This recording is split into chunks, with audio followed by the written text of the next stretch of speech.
Everyone, मैं अंकुर ववेले आप सभी का स्वागत करता हूं आपके अपने channel magnet brains Hindi medium पर। एक ऐसा प्लेटफॉर्म जहां पर आपको मिलती है निःशुल्क शिक्षा, वो भी क्वालिटी कंटेंट और बेस्ट फैकल्टीज के साथ। तो चलिए बात करते हैं इस वीडियो में हम क्या पढ़ने वाले हैं। तो इस वीडियो के अंदर हम नॉर्दर्न प्लेन यानी कि उत्तरी मैदान के बारे में बात करेंगे। ये टॉपिक है कक्षा 9वीं के भूगोल के अध्याय 2 भारत का भौतिक स्वरूप से। तो चलिए बात करते हैं उत्तरी मैदान के बारे में। हमने क्या पढ़ लिया था, तो हमने पिछले लेक्चर के अंदर अगर आप देखें तो हमने भारत के भौतिक वर्गीकरण के बारे में बात कर ली थी, साथ ही साथ हिमालय को पढ़ा था। तो हिमालय का वर्गीकरण भी देखा हुआ था। हिमालय के वर्गीकरण में हमने 3 पार्ट देखे हुए थे समानांतर क्रम पर, जिसमें आपने देखा था कि एक महान हिमालय है, फिर उसके बाद हमने बात करी थी कि एक जिसको हिमांचल हिमालय कहते हैं, फिर हमने एक शिवालिक के बारे में भी बात करी थी। ये हिमालय हम देखे हुए थे, हमने इनको देखा हुआ था। फिर हमने नदियों के आधार पर भी हिमालय का विभाजन देखा था, जैसे कि आप पंजाब या कश्मीर हिमालय की बात, कुमायूं हिमालय की बात, नेपाल हिमालय और असम हिमालय नदियों के आधार पर की सिंधु से सतलुज तक, सतलुज से तीस्ता तक, तीस्ता से काली तक, काली से दिहांग तक, ऐसे क्लासिफिकेशन हमने देखे हुए थे, हमने इनको समझा हुआ था, पढ़ा हुआ था। आज हम क्या बात करने वाले हैं, तो आज हमारी बात होगी उत्तर के मैदान के बारे में। अब आपको मैंने लास्ट क्लास में बताया था कि पृथ्वी के ऊपर 2-3 क्रम के उच्चावाच हैं, मतलब कुछ ऊंची चीजें हैं जिनके बारे में मैंने आपको बताया था। सबसे ऊंची चीज पृथ्वी पर आपको क्या मिलती है, सबसे ऊंचा जो मिलता है उसको हम क्या कहते हैं, तो सबसे ऊंचा जो आपको मिलता है उसको आप या तो पर्वत कहते हैं, या इसी को आप पहाड़ कहते हैं, या इसी टाइप का इसी का छोटा रूप है जिसको आप पहाड़ी कहते हैं। ये फर्स्ट ऑर्डर के थे। फिर सेकेंड ऑर्डर पर आपने क्या देखा था, इसके बाद क्या मिलता है, तो अपन ने बात करी थी कि सेकेंड ऑर्डर पर पठार मिलता है। फिर इसके बाद क्या आएगा, तो इसके बाद आपको मैदान मिलेगा। फिर उसके बाद क्या आएगा, तो उसके बाद फिर आपको और नीचे स्तर पर मैदान के बाद आपको घाटियां देखने को मिलेंगी, जो गहरी होती हैं, घाटियां देखने को मिलेंगी। ये क्रम हमने देखा हुआ था। और हमने पर्वत, पहाड़ और पहाड़ी, मतलब पर्वत और पहाड़ जो है वो लगभग एक ही प्रकार के, इसमें श्रृंखला आप लगा देंगे तो एक लंबी बेल्ट हो जाती है ना। श्रृंखला के, पर्वत श्रृंखला के बारे में या पर्वत श्रेणी के बारे में बात कर रहे हैं तो वो एक लंबी बेल्ट हो जाती है। पठार भी हमने जाना था कि पठार जिसका सिरा जो है वो समतल ना होकर, जिसका सिरा जो है वो कैसा ना हो, समतल ना हो, कुछ इस तरीके का आपको देखने को मिले, है ना, कुछ इस तरीके का आप सिरा देख पाते हैं, तो इसको क्या कहते हैं, ये पठार वाला इलाका कहलाता है। लेकिन वहीं अगर आप देखें कि हमने बात करी थी कि अगर किनारा जो है वो आपको नुकीला देखने को मिल रहा है, अगर किनारा आपको नुकीला देखने को मिल रहा है तो क्या हो जाता था, उसको आप कहते हैं कि वो कहलाएगा पर्वत, पहाड़ या पहाड़ी। मैदान के बारे में अगर बात करें कि मैदान किसको कहा जा रहा है या मैदान से हमारे लिए क्या लेना देना होगा, तो मैदान का मतलब क्या हो जाएगा, समतल चीज से, समतल जगह से मतलब हो जाएगा कि समतल जगह जो होगी वो मैदान होगी। अब ये बात आपके दिमाग में आएगी कि समतल जगह बनेगी कैसे, कौन करेगा समतल इसको। मान लीजिए, है ना, मान लीजिए कि एक समतल को आप ऐसी जगह जो प्लेन है इसको भी समतल कहते हैं, इसको भी आप मैदान कहेंगे क्योंकि आपको समतल दिख रहा है। और एक ऐसी कुछ उबड़ खाबड़, कुछ फट गई है, कुछ ऐसी कुछ छोटे मोटे, इसको भी दूर से देखने पर आपको छोटी छोटी चीजें नहीं दिखेंगी, ये भी समतल कहलाए। थोड़ी बहुत छोटे ऊंचे गड्ढे और ऐसे कुछ होंगे। अब ये तो हमारे काम का नहीं होगा, लेकिन ये इस चीज में कन्वर्ट हो सकता है अगर नदियां इस पर कृपा कर दें, अगर नदियां इसका साथ दे दें तो ये समतल हो सकता है। अब कैसे होगा समतल, ये बात हम इस चैप्टर में करेंगे, उत्तर के मैदान के अंदर हम इसको देखने वाले हैं। तो ये बात आपको क्लियर हो गई कि पर्वत, पठार, मैदान, पहाड़, घाटी, ये सारी बातें आपको क्लियर हो गई। उत्तर के मैदान की अगर बात करें तो उत्तर के मैदान को प्रमुख रूप से आप देखेंगे कि 3 पार्ट में यहां पर बांटा गया है। कौन कौन से 3 पार्ट में बांटा गया है, देखिए 3 पार्ट में कौन कौन से बांटा गया, सिंधु, गंगा और ब्रह्मपुत्र, ये 3 पार्ट आपको देखने को मिलेंगे। सिंधु, गंगा और ब्रह्मपुत्र, है ना, ये 3 पार्ट आप देख पाएंगे। और इनकी सहायक नदियों से जो मैदान बने हैं उनको मैदान कहते हैं। अब इसमें एक शब्द आ रहा है कि मैदान जलोढ़ मृदा से बने हैं, तो आपके दिमाग में एक बात क्लिक होनी चाहिए। मैंने अभी आपको बताया कि समतल मैदान का मतलब कुछ इस तरीके का मैदान होगा, उसको आप समतल कहेंगे। लेकिन आपके पास समतल ना होकर कुछ ऐसा उबड़ खाबड़, कुछ गहरा इस टाइप का है, तो अब ये कैसे समतल होगा, ये कैसे इसमें कन्वर्ट होगा, अगर हम बात करें ये कैसे समतल होगा, तो अपन ने बात करी थी कि इस पर कृपा किसकी होनी चाहिए, नदियां इसका साथ दें तो ये ऐसा हो जाएगा। अब नदियां कैसे साथ दें, नदियां ऐसे साथ देंगी, नदियां ऐसे साथ देंगी यहां पर कि अगर मैं आपसे बात करूं कि नदियां कैसे साथ देंगी, मान लीजिए कि ये कुछ उबड़ खाबड़ जगह है, कुछ ऐसी जगह है और यहां से कोई नदी निकल रही है, और यहां से होकर वो गुजर रही है। उसमें उसकी कुछ छोटी छोटी सहायक नदियां भी मिल रही होंगी, कुछ सहायक नदियां भी आकर उस पर मिल रही होंगी। और इस नदी में समय समय पर बाढ़ आएगी तो नदी के साथ उसकी जो मिट्टी है, ये जो कचरा है वो बहकर आएगा। जब वो यहां से बह रही होगी तो ये कचरा कभी यहां जम जाएगा, कभी यहां जम जाएगा, कभी यहां जम जाएगा, कभी यहां जम जाएगा, कभी यहां जम जाएगा। धीरे धीरे धीरे धीरे ये जमते जमते जमते जमते, है ना, अगर मैं बात करूं जमते जमते जमते जमते क्या हो जाएगा, एक समतल जैसी जगह बन जाएगी। तो अब ये जमाव हो गया, किसका जमाव हो गया, नदियों के द्वारा बहाकर लाई गई चीजों का जमाव हो गया। ये उबड़ खाबड़ जगह, जैसे आप नहीं देखते आपके घर में पानी बह जाता है तो छोटे छोटे गड्ढे आते हैं, तो पानी में पानी उस पर बहते हुए चला जाता है, कुछ कुछ आप देखते होंगे उसमें कुछ कचरा भी भर जाता है अगर ज्यादा देर तक पानी भरा रहे तो ऐसे क्या हो गया कि छोटे मोटे गड्ढे, उबड़ खाबड़ जगह कैसी हो गई, समतल। इस पर ये जमाव हुआ। ये जमाव क्या है, इस जमाव को आप कहते हैं कि निक्षेप हुआ। क्या हुआ, ये निक्षेप हुआ। और ये निक्षेप किसका हुआ, अवसाद का निक्षेप हुआ। किसका हुआ, अवसाद का निक्षेप हुआ। और ये अवसाद कहां से आया, ये अवसाद कहां से आया, तो आप बोलेंगे सर नदियों के द्वारा बहाकर लाया गया, नदियों के द्वारा बहाकर लाया गया, नदियों के द्वारा बहाकर लाया गया। तो इसी अवसाद को तो आप क्या कह देते हैं, यही निक्षेप तो क्या बन जाता है, इसी को तो आप फाइनली क्या कह देते हैं, इसी को आप फाइनली कह देते हैं कि जलोढ़ हो जाता है। और ये एक मृदा का प्रकार आपको देखने को मिल जाता है, यही जलोढ़ कहला जाता है। समझ में आई बात कि निक्षेप क्या है, अवसाद क्या है, और अवसाद कहां से आया, नदियों से बहाकर आया, और ये क्या हो जाता है, एक समतल मैदान बन जाता है। इसी कारण से इनको जलोढ़ मृदा का मैदान भी कहते हैं। यह मैदान किससे बन जाते हैं, जलोढ़ मृदा से बन जाते हैं। अब 3 मैदानों की बात हो रही है। कौन कौन से 3 मैदानों की बात हो रही है, काले पेन का उपयोग करूंगा मैं यहां पर। एक तो बात हो रही है सिंधु का मैदान। तो सिंधु नदी ये निकली है यहां से, अगर आपको दिख रही हो, ये सिंधु नदी निकली है, ये सिंधु नदी निकली है। तो ये सिंधु नदी और इसकी सहायक नदियों के द्वारा आसपास के उबड़ खाबड़ इलाकों को समतल कर दिया गया होगा, जो गहरे होंगे उनको भर दिया गया होगा, और जो उसके बहाव में सामने आ रहे होंगे उनको बहा दिया गया होगा। तो ये वाला जो मैदान आप देख पाते हैं, ये आप देखें झेलम, ये चिनाब, ये रावी, ये सतलुज, ब्यास, ये सब आपको देखने को मिलेगा, ये सब आपको देखने को मिलेगा यहां पर। तो ये वाला मैदान जो है वो क्या हो गया, तो इस वाले मैदान को आप क्या कहते हैं, ये गंगा यमुना का मैदान कहलाता है। किसका मैदान कहलाएगा, सिंधु का मैदान कहलाता है। और इसे पंजाब का मैदान भी कहते हैं, और पाकिस्तान में इसे पाकिस्तान का मैदान भी कहा जाता है। ये बात क्लियर है बिल्कुल। देखो अब तो ये मैदान हो गया जिसको आपने सिंधु का मैदान कहा। अब कैसे मैदान बना, देखो एक बार मैं यहां पर आपको बना के दिखा देता हूं। सिंधु नदी निकली, ये सिंधु नदी निकली। अब ये नदी अब जा रही होगी तो कभी बाढ़ पर आएगी, तो आसपास के इलाकों में जो भी उबड़ खाबड़ जगह होगी उसको बहा कर ले जाएगी, कुछ सामान जो है, कुछ कचरा जो है उसे गड्ढों में भर देगी। अब इसकी एक सहायक नदी आ गई, एक और आ गई, फिर एक और आ गई, फिर एक और आ गई, ऐसे कुछ नदियां आप देख पा रहे हैं। तो ये सिंधु नदी का, इसी कारण से इसको क्या कहा गया, सिंधु का मैदान कहा गया, क्योंकि ये मेन नदी कौन सी है, तो ये इसी कारण से इसको क्या कहा गया है, सिंधु का मैदान कहा गया है। इसे हमारे यहां पर कौन सा मिलेगा, तो इसकी एक सहायक नदी है सतलुज, इसकी एक सहायक नदी है सतलुज, जिसका मैदान, जिसको आप पंजाब कहते हैं, पंजाब का मैदान आपको देखने को मिलेगा, वो सतलुज नदी का मैदान है, पंजाब में मिलेगा। बाकी सिंधु नदी के जो मैदान है वो आपको पाकिस्तान में देखने को मिलेंगे, पाकिस्तान में इस प्रकार के मैदान ज्यादा है। अगला है जिसको आप कहते हैं गंगा का मैदान। तो गंगा का मैदान आप देखें यहां पर कि ये गंगा नदी निकली है, और ये देखिए आप गंगा नदी यहां से और यहां तक ही गंगा नदी गई है। इसकी सहायक नदी ये यमुना नदी गई है, यहां पर जुड़ गई। और इसमें कई और छोटी छोटी नदियां जैसे घग्गर है, गंडक है, कोसी है, ये मिल गई। फिर यहां पर चंबल मिल गई, बेतवा मिल गई, सोन नदी आकर मिल जाती है, और इनकी और कई सारी छोटी सहायक नदियां भी हैं। तो इस कारण से आप देख पा रहे होंगे, है ना, इस कारण से आप देख पा रहे होंगे कि ये वाला जो पूरा मैदानी भाग है ना, जो आप देख पा रहे हैं, ये वाला जो पूरा मैदानी भाग है वो क्या है, इसको क्या कहते हैं, गंगा यमुना का मैदान या गंगा का मैदान इसको कहा जाता है। फिर एक है जिसको आप कह रहे हैं ब्रह्मपुत्र का मैदान। तो ये वाला जो इलाका है, ये नदी जो है, ये ब्रह्मपुत्र है, ये आप देख पा रहे हैं। और ये आसाम में जो मैदान है उसको आप ब्रह्मपुत्र का मैदान कहते हैं। आसाम के अंदर जो मैदान डेवलप हुआ है वो क्या कहलाता है, ब्रह्मपुत्र का मैदान कहलाता है। प्रक्रिया हमने समझ ली है, निर्माण कैसे होता है एक बार हम देख लेते हैं कैसे होता है। तो अगर आप देखें हिमालय में बरसों से, है ना, लाखों वर्षों में हिमालय के गिरिपाद मतलब कहलाता है। गिरिपाद क्या कहलाता है, मैं एक पहाड़ बना देता हूं तो आपको समझ में आ जाएगा। एक मैंने मान लीजिए कि ये पहाड़ बना लिया है, ये कुछ ऐसे पहाड़ में बना लेता हूं यहां पर।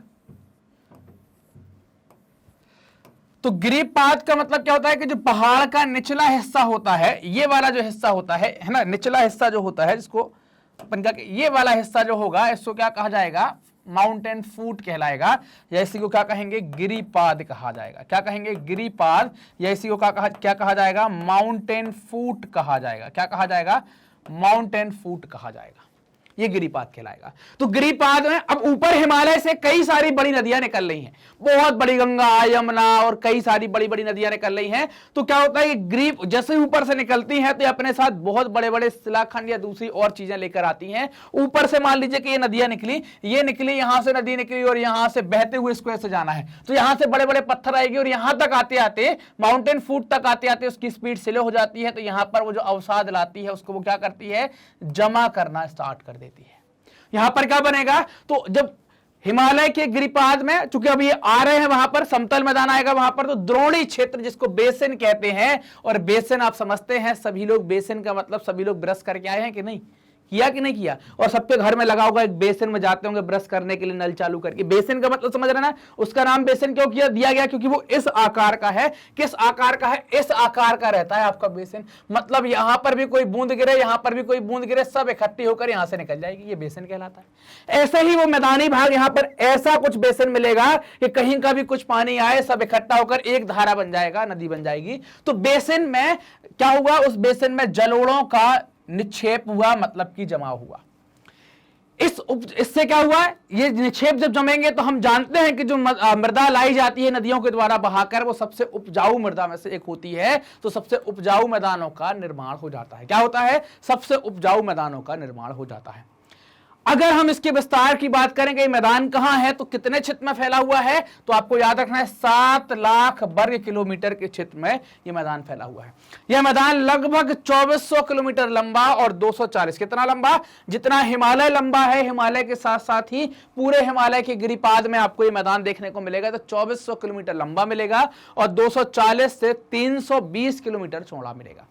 मतलब कि अगर हम बात करें, है ना, मतलब कि अगर हम बात करें कि अगर मैं हिमालय की बात करूं तो ये हिमालय फैला हुआ ना यहां से, तो हिमालय के साथ साथ ही तो इसकी लंबाई है, हिमालय के साथ साथ ही तो इसकी लंबाई भी आप देख पा रहे होंगे, है ना, कि यहां से इसकी लंबाई भी आप कितनी देख पा रहे हैं, 2400 किलोमीटर। हिमालय की चौड़ाई यहां पर ज्यादा, तो यहां पर मैदान की चौड़ाई ज्यादा, फिर आपको पूर्वोत्तर में चौड़ाई कम देखने को मिलेगी। तो लगभग 400-500 किलोमीटर के आसपास चौड़ाई आप इसकी देख पा रहे हैं। 240 से 320 किलोमीटर चौड़ा, लगभग 300-350 किलोमीटर चौड़ा आप देख पा रहे हैं। यह सघन जनसंख्या वाला भौगोलिक क्षेत्र है। कैसा, सघन, यहां पर पॉपुलेशन की डेंसिटी बहुत है, लोग ज्यादा रहते हैं, तो वैसा भौगोलिक क्षेत्र है। ब्रह्मपुत्र नदी में स्थित माजुली, है ना, ब्रह्मपुत्र नदी में स्थित माजुली जो है ना, क्या है, माजुली जो है, क्या लिख देंगे यहां पर, माजुली। माजुली जो है वो विश्व का सबसे बड़ा नदी द्वीप है। अब कैसा नदी द्वीप है अभी बताऊंगा कैसे बना। द्वीप का मतलब क्या होता है ये भी समझेंगे। तो सबसे बड़ा नदी द्वीप है जहां लोगों का निवास है। देखो नदी द्वीप आपको बता दूं कैसे नदी द्वीप की हम बात कर रहे हैं। मान लीजिए कोई नदी की धारा जा रही है, कोई नदी जा रही है, ये अगर अपन मान लेते हैं कोई नदी ये जा रही है कुछ इस तरीके से,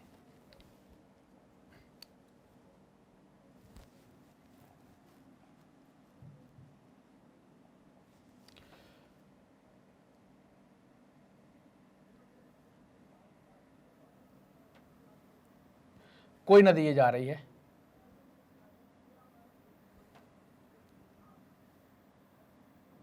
ये कोई नदी बह रही है, ठीक है, मान लिया कि ये ब्रह्मपुत्र नदी जा रही है ऐसी। अब इसमें क्या हुआ कि इसकी कोई दो धाराएं धीरे धीरे कुछ इस तरीके से बट गई, है ना, कुछ दो धाराएं धीरे धीरे कुछ इस तरीके से बट जाती हैं कि एक धारा ये कुछ ऐसी और एक धारा ये कुछ ऐसी।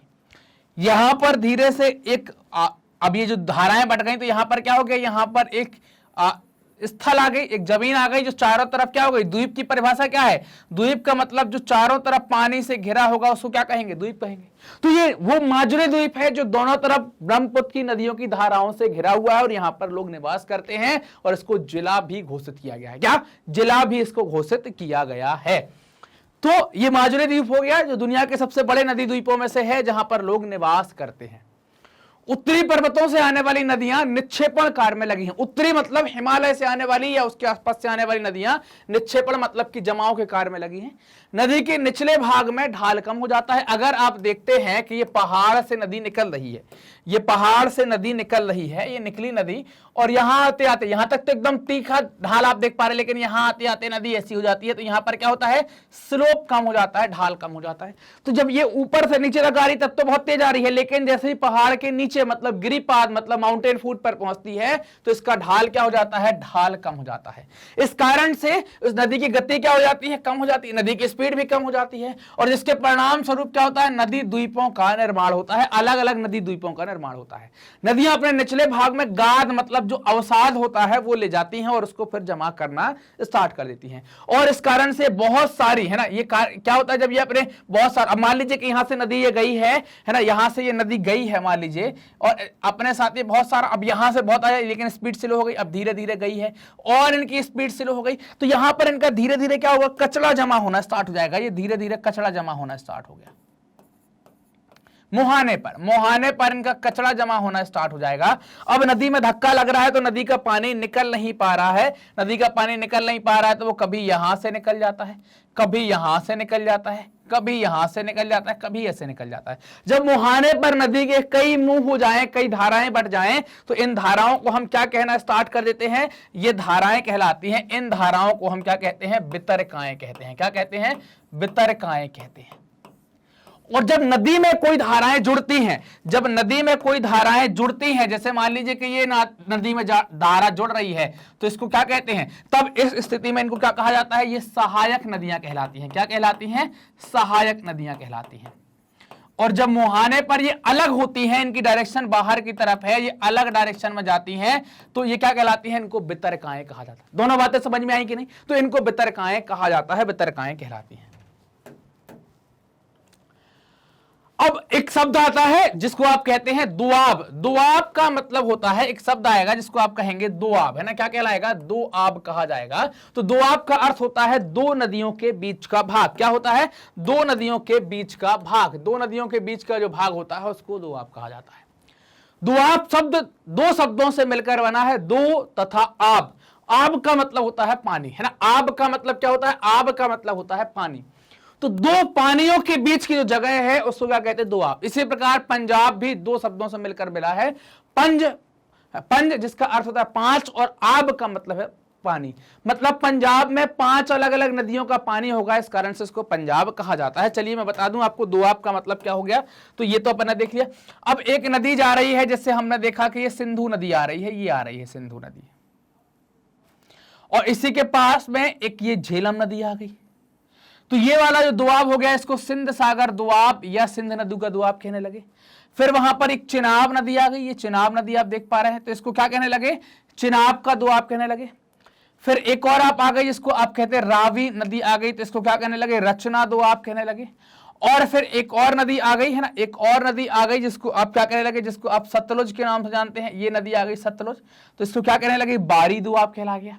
और एक ब्यास नदी आ गई, सतलुज में मिल गई, तो यहां पर एक दुआब बना जिसको बिस्ट दुआब कहने लगे। मतलब सिंपल सी बात यह है कि एक नदी जा रही है और एक और दूसरी नदी जाकर उसमें कहीं जाकर मिल जाती है, तो इनके गंतव्य से मतलब इनके ओरिजिन से इनके डेस्टिनेशन के बीच में यहां पर जो जगह आपको मिलेगी, यहां पर जो जगह मिलेगी, ये क्षेत्र जो है इसको क्या कहा जाएगा, ये क्षेत्र जो है वो क्या कहलाएगा, इस क्षेत्र को दुआब क्षेत्र कहा जाएगा। क्या कहलाएगा, ये क्षेत्र जो है उसको दुआब क्षेत्र कहा जाएगा। क्या कहलाएगा, ये दुआब क्षेत्र कहलाएगा।